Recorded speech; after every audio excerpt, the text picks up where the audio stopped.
Actually, for grade 7, it is an English lesson, Finnish systems of schools. The outcomes that are expected for students to have after this lesson is that to understand the different structure, sentences, types, and to be familiar with the capitalization, punctuation, and spelling. So you are expected, guys, to understand the different structure, sentence types, and to be familiar with the capitalization, punctuation, and spelling.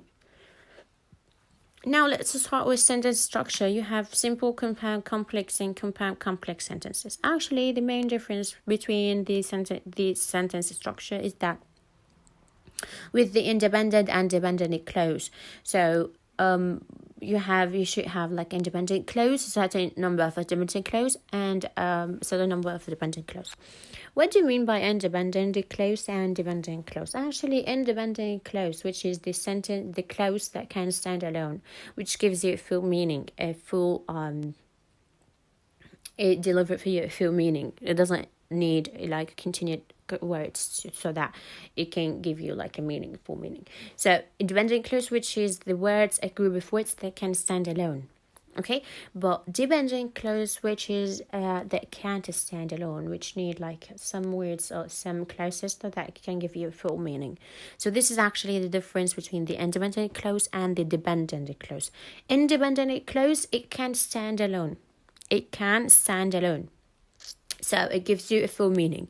Dependent clause, it can't stand alone. It doesn't give you a full meaning. So it need a clauses so that it can help it so that it can give you a meaning.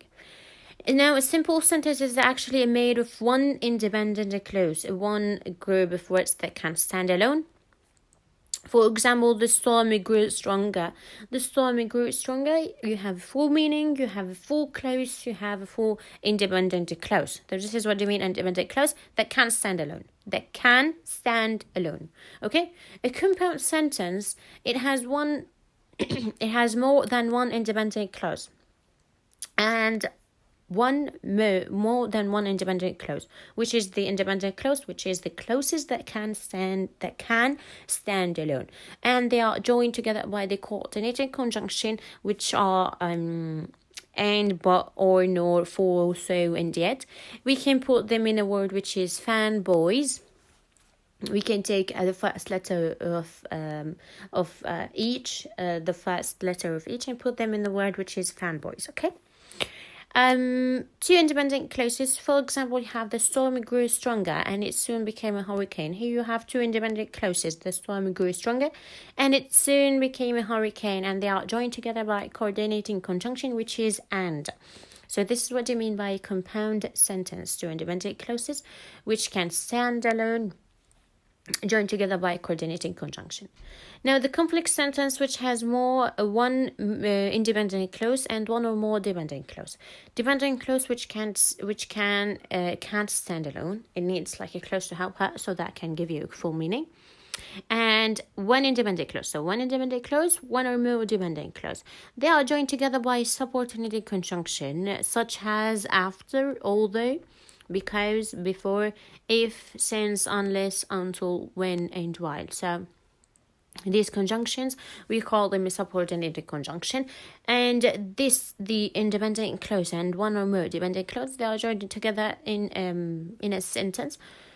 So, for example, you have here, when it went past 74 miles per hour, the storm was classified as a hurricane. The second example you have, when it went past 74 miles per hour, here you have the subordinate conjunction, which is when, and it is a dependent clause. It doesn't give you a full meaning. It needs like a help so that it can give you a full meaning. The storm was classified as a hurricane. Here you have an independent clause. So here an independent clause and dependent clause, they are joined together by subordinate conjunction, which is when. Okay, this is what you call a complex sentence. Now let's talk about the compound complex sentence. The compound complex sentence actually has two or more independent clauses. Okay, and one or more dependent clauses. So you might have like two more independent clauses and one or more dependent clauses. This type of sentence may include relative pronouns and both types of conjunction. It might have like subordinated conjunction and coordinating conjunctions in this type of sentence. Okay, For example, the second example you have, when it winds past 74 miles per hour. This is actually a dependent clause, and you have here subordinate conjunction. The storm was classified as a hurricane, independent clause, and people prepare for its landfall. Here you have independent clause. Look at this sentence. You have like these clauses. They are joined together by one subordinated conjunction and one coordinated conjunction. The subordinated conjunction, which is when, and the coordinated conjunction, which is and. So this is actually the main difference between the each type of sentences. It is actually about the independent clauses and the dependent clauses, and what is the conjunction they are joined by. Okay. Now you have this table. You can write it down on your page. You can write it down on your notebook whenever you feel comfortable with. This is actually a summary for what you have on your page, which is 158. Okay, so the simple sentence, it contains of one independent clause. Compound, which it contains with one independent clause, one more independent clause. Complex, which has one independent clause, one more or more independent clauses. Compound complex, which has two independent clauses, one or more dependent clauses. So it is actually a summary for what we have just said. And look at the examples. You have the examples. What is written on the board is actually a dependent clause, which can't stand alone. And the other is actually an independent clause, which can stand alone, and it gives you a full meaning. So this is actually what we have talked about, okay? This is the main difference between each type of sentence, okay? Now let's move to the capitalization, punctuation, and spelling. Capitalization, you have like certain rules, okay? This is on your page 160. This slide, you have the capitalization rules. Please write them down on your notebook. So you should capitalize the first letter of each sentence. The first letter of each sentence, it should be capitalized, okay? And the pronoun I, when you have the pronoun I, whenever you have the pronoun I, it should be capitalized. Okay, if it was at the beginning of the sentence, in the middle or the end, it should be capitalized. This pronoun should be capitalized whenever you write it down. Okay, names of people, any name, it should be capitalized. Whenever you have a name of person, it should be capitalized. Also, name of places. Whenever you have a place, it should be capitalized also. When you are writing a letter to a friend, to school, and whatever, the opening of the letter, it should be capitalized. And the closing of the letter also, it should be capitalized, okay? So if you are writing a letter, you begin it with Dear Mum. It should be capitalized. The closing of the letter, when you write the letter and you are done, you should write sincerely, Tommy, and so on. Okay, it should be capitalized.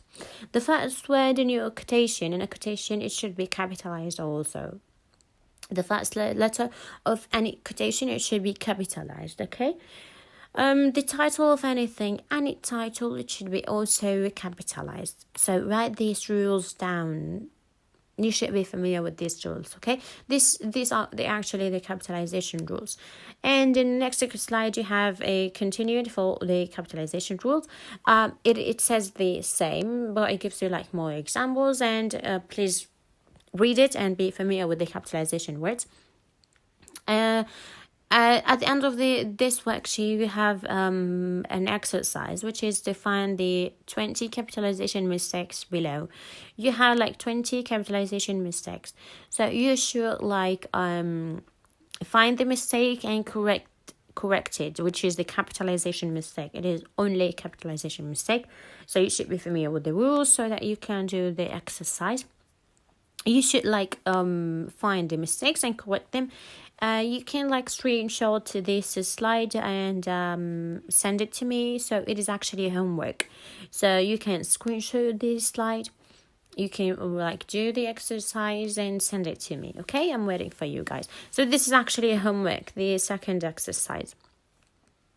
Now let's move to the punctuation marks. The punctuation marks, I know that most of you are familiar with the punctuation marks, but you should be familiar with when to use each and how, okay? The period, we can call it also full stop. Period mark, you use it at the end of the sentence. Whenever you have a sentence which is done, so you would like put a period or full stop. Okay, you have a full meaning done and you gave you whatever you're going to say. So the end of the sentence, you put a period. The question mark you write at the end of any question you have. Exclamation point, you use it when you have a dramatic situation or statement, and it actually like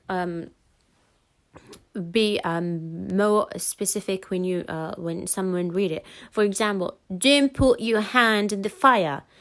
This is actually, don't put your hand in the fire. So your tune, the tune of saying this, it actually differs, okay? So your tune should be higher. So exclamation point when you use a dramatic situation and so, okay? Quotation marks, and we know that quotation means when you take someone's speech, okay? It is not your words, it is not your point of view. So you take someone's speech, someone's words, and you put it in the quotation marks so that people who is reading, people who are writing, would know that this is these are not your words. Okay. So the quotation indicate direct speech. For example, I like football, said Jamie. So this is what Jamie said, not you, okay? The comma, we use the comma, which is a natural pause in a sentence and separates items in the list. So our comma, we use it to put a pause in sentences and to separate an items in a list. The colon, which is the two dots above each other. The colon, we use it to when a colon precedes this explanation or example, what has gone before. It might precede a list, a quotation. So this is how we use the colon. We're not going to define something, okay? A semicolon, we use it to separate two sentences that are related, or items which have several words or the closest in a sentence. So this is why we use the semicolon, either for to separate two sentences that are related, okay, or lists and items which have several words. You have like several words and you're going to separate these lists, or the closest in a sentence, we can separate them as a semicolon, okay? Parentheses and dashes, they have the same use. Parentheses, we use it for extra information in a sentence, okay? So do dashes. We use it when we have extra information in a sentence. We put dashes. So this is actually how you use and how you put when to use the punctuation marks. You should be familiar with them. And please write them on your notebook. Please. Okay. Now let's move to the spelling. Spelling is actually about whatever you are hearing. You should be careful about what you are listening to, and you should be familiar with the text you have so that you can relate what you are hearing with what you are writing. Okay. So we have in English like some words that sounds like other words. For example, you have here the second example. It might be it is, or it's, which is belonging to it. So these sounds like each other, but you should be familiar with the text you have, okay? Where, which is for location, what you put on the clothes. So they sound together, but you should like be familiar with the text you have. Should I put where, which is for location, if I'm talking about location, a place? Or should I put wear, which is clothes, if I'm talking about wearing clothes, shopping, and so on, okay? So this is actually what you should be doing. You should relate whatever you are listening to with the text you are having. So this is the idea. This lesson has ended. I hope you have enjoyed it. Don't forget that you have a homework on pages 159 and 161. Please stay safe. This is your teacher, Isra Yusuf, and I'm waiting for your homeworks to check them. Please don't forget to do your homeworks. I'm going to check them, and